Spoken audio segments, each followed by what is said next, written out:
Hallelujah. خداوند آپ کے ساتھ ہو۔ ہمارے خداوند یسوع مسیح کی انجیل بمطابق مقدس متی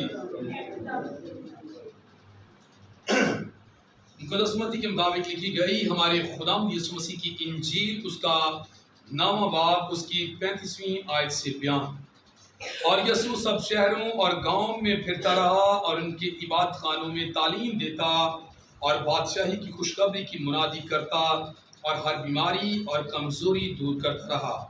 اور جب اس نے ہجوم کو دیکھا تو اسے اس پر ترس آیا، کیونکہ وہ ان بھیڑوں کی مانند جن کا چرواہا نہ ہو، خستہ حال اور پراگندہ تھا۔ اب اس نے اپنے شاگردوں سے کہا کہ فصل تو بہت ہے مگر مزدور تھوڑے ہیں، اس لیے تم فصل کے مالک کی منت کرو کہ اپنی فصل کاٹنے کے لیے مزدور بھیج دے۔ پھر اس نے اپنے شاگردوں کو پاس بلا کر انہیں ناپاک روحوں پر اختیار بخشا اور انہیں نکالیں اور ہر طرح کی بیماری اور ہر طرح کی کمزوری کو دور کریں۔ اور 12 رسولوں کے نام یہ ہیں: پہلا شمعون جو پطرس کہلاتا ہے، اور اس کا بھائی اندریاس، یعقوب بن زبدی اور اس کا بھائی یوحنا، فیلبوس اور برتلمائی، توما اور متی محسل، یعقوب بن حلفائی اور تدائی، شمعون گانمی اور یہودا اسخریوتی جس نے اسے پکڑوا بھی دیا۔ انجیل جلیل کے وسیلہ سے ہم سب کی خطائیں معاف کی جائیں۔ سبھی بیٹھ جائیں۔ مسیح خدا نے میری عزیز بہنوں، آپ خدا خدا کا شکر ادا کرتے ہیں آپ تمام زندگیوں کے لیے جو خدا خدا کی حضوری میں آئے ہیں۔ خدا خدا آپ سب کو برکت دے، اپنی بنا کی حفاظت کرے، آپ کے گھرانوں کو خدا خدا اپنے کاموں اپنے جلال کے لیے استعمال فرمائے۔ آج کی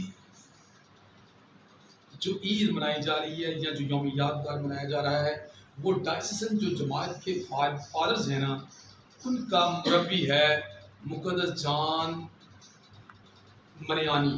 مقدس جان جو ہیں وہ ڈائسیسن جماعت کے مربی ہیں۔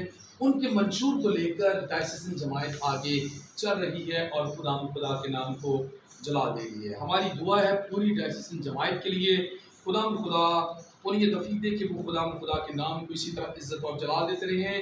اپنے مربی جو لوگوں کو کھینچ کر خدا کی راہ میں لاتا تھا، پاسبان ہوتے ہوئے خدا کے لوگوں کو خدا کی طرف راغب کرتا تھا، کہ خدا اس کی سفارشات کے ذریعے سے آج ہمیں بھی یہ توفیق دے ہم بھی ایسا کر کے خدا کے نام کو جلا دے سکیں۔ جبکہ آج کی پہلی تلاوت جو حزقیال نبی کی کتاب سے لکھی ہے، جس میں ہم نے یہ بات پڑھی ہے کہ خدا کا کلمہ حزقیال نبی سے یہ بات فرما رہا ہے کہ تو ان لوگوں کو جو بے راروی کا شکار ہیں، بد روش کا شکار ہیں، انہیں ایک دفعہ بتا کہ وہ راہ راست پر کیا کریں، آ جائیں۔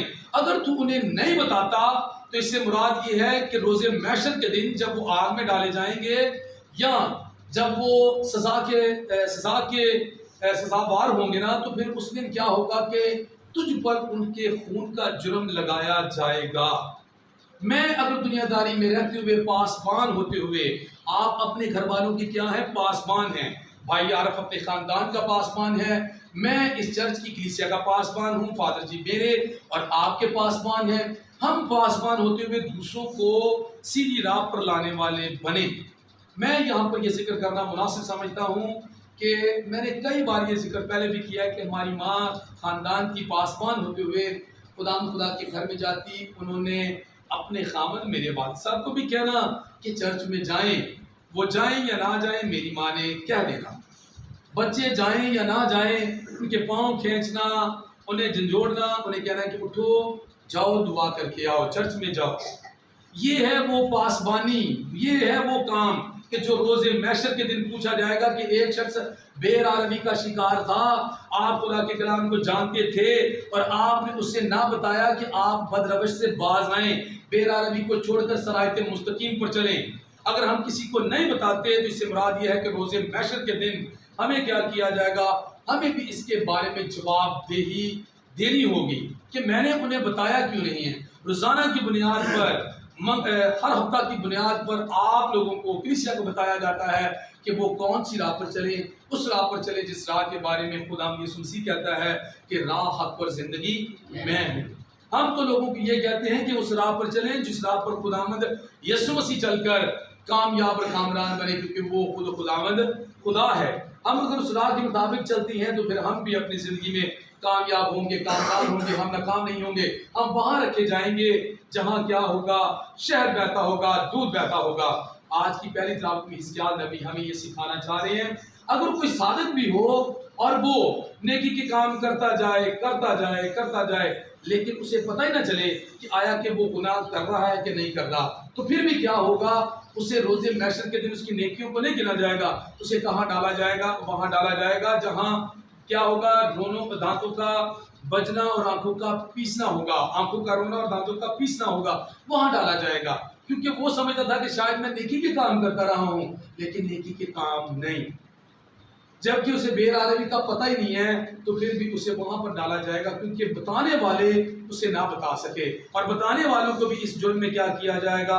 وہیں رکھا جائے گا جہاں وہ رکھا جائے گا، جہاں آنکھوں کا رونا اور دانتوں کا بجنا اور پیسنا ہوگا۔ آج کی پہلی تلاوت ہمیں اس بات کی دعوت دیتی ہے، ہم گھر سے اس بات کا سٹارٹ لیں، گھر سے اس بات کا شروع کریں کہ اگر کوئی چرچ میں نہیں آتا اسے کم سے کم ہفتے میں ایک دفعہ چرچ آنے کی دعوت ضرور دے دیں، کیا کہ وہ خدا کے کلام سے واقفیت حاصل کر سکے کہ بھائی خدا کا کلام کہتا کیا ہے، سکھاتا کیا ہے، میں اپنا فرض پورا کر دوں۔ ایسا نہ ہو کہ روز محشر کے دن میرے بیوی بچے میرے ساتھ ہی ساتھ کھڑے ہو کر کہیں کہ انہوں نے ہمیں کہا ہی نہیں تھا، میرے بہن بھائی مجھے کہیں کہ میرے بھائی نے مجھے کہا ہی نہیں تھا، کیونکہ پاک کلام آج اس بات کی دعوت دے رہا ہے پہلی تلاوت میں کہ ہمیں دوسروں کو دعوت دینی ہے کہ وہ خدا کی طرف راغب ہوں۔ ایک دفعہ دعوت دیں، نہیں کوئی مانتا، ایک دن چھوڑ دیں، 2 دن چھوڑ دیں، 3 دن چھوڑ دیں، 4 دن چھوڑ دیں، مہینہ چھوڑ دیں، پھر سے یاد کروائیں کہ بھائی گرجا گھر میں آ، نہیں کوئی مانتا پھر چھوڑ دیں، مہینہ چھوڑ دیں، 2 دن چھوڑ، پھر 3 4 5 6 ہفتوں کے بعد سے پھر دوبارہ بتائیں کہ بھائی چرچ میں جانا ہے، خدا کے کلام کو سننا ہے، آدھے گھنٹے کی پونے گھنٹے کی دعا ہوتی ہے، دعا میں بیٹھ کر شریک ہو کر آ جائیں، آپ کا فرض پورا ہو گیا۔ اگر وہ تیسری بار بھی آپ کی بات نہیں مانتا تو پھر اسے اس کے حال پر کیا کریں؟ چھوڑ دیں۔ آج کی دن پاک میں خدا یسوع مسیح نے ایک بڑے ہجوم کو دیکھا اور اس پر خدا یسوع مسیح کو کیا آیا؟ ترس آیا۔ آئیں جس طرح خدا یسوع مسیح ترس کھاتا نا ہجوم پر جن کا چرواہا ہی نہیں ہے، وہ بے عالمی کا شکار ہے، انہیں پتہ ہی نہیں ہے کہ سیدھا راستہ کون سا ہے اور ٹیڑھا راستہ کون سا ہے، تو انہیں پتہ ہی نہیں ہے۔ جب تم آئیں، آج کا کلام ہمیں بھی اس بات کی دعوت دیتا ہے کہ ہم بھی اپنے بہن بھائیوں پر، بچوں پر ترس کھائیں، انہیں کسی نہ کسی طرح سے خدا کی طرف راغب کریں، کیونکہ خدا یسوع مسیح نے آخر میں یہ بات کہی کہ فصل تو بہت ہے لیکن مزدور کیا ہیں؟ تھوڑے ہیں۔ میں نے دنیا داری میں دیکھا بہت کم لوگ ہوتے ہیں جو اپنے بچوں کو یہ بات کیا کہ آتے ہیں کہ آؤ گرجا گھر میں، ہو سکتا ہے کہتے ہوں لیکن میں نوٹ کر چکا ہوں کوئی نہیں کہنے والا، کیونکہ بچے مانتے نہیں ہیں نا، جب بچے مانتے نہیں ہیں تو ماں باپ نے کہنا کہاں سے ہے۔ تو آئیں آج کا پاک کلام ہمیں اس بات کی دعوت دے رہا ہے کہ فصل بہت ہے، سننے والے بہت ہیں، لیکن انہیں سننے کے لیے تیار کرنا ہے کہ بھائی خدا کے گھر میں آؤ، لیکن مزدور تھوڑے ہیں، سنانے والے کون ہیں؟ تھوڑے ہیں۔ سنانے والے بن جائیں کہ بھائی آئیں خدا کے گھر میں۔ جب آپ اپنے گھر والوں کو اتنا ہی کہہ کے آتے ہیں نا، ہفتے کی بنیاد میں، ہفتے میں ایک دفعہ چرچ میں آ جائیں، تو خدا ان کی تمام کمی کمزوریوں کو، بے عالمیوں کو ختم کر دے گا، اچھی راہ پر انہیں چلنے کی توفیق اور انہیں فضل عطا کرے گا۔ اگر آپ انہیں اس بات کے لیے دعوت دے دیں کہ ہفتے میں ایک دفعہ خدا کے گھر میں آ جائیں، تو یقیناً خدا انہیں کیا کرے گا؟ وہ جگہ اور وہ مقام عطا کرے گا جو دنیا داری میں رہتے ہوئے بھی اچھا ہے اور آخرت میں بھی اچھا ہے، کیونکہ یسوع نے کہا فصل بہت ہے لیکن مزدور تھوڑے ہیں۔ آئیں ہم بھی اس فصل میں کام کرنے والے مزدور بن کر خدا کے نام کو جلا دینے والے بنے، اور وہ لوگ جو بے عالمی کا شکار ہیں، خدا سے دور ہیں، انہیں کھینچ کر خدا کی حضور میں لائے۔ خدا مجھے اور آپ کو ایسا کرنے کا فضل دے دے، وسیع ہمارے خدا کے وسیلہ سے، آمین۔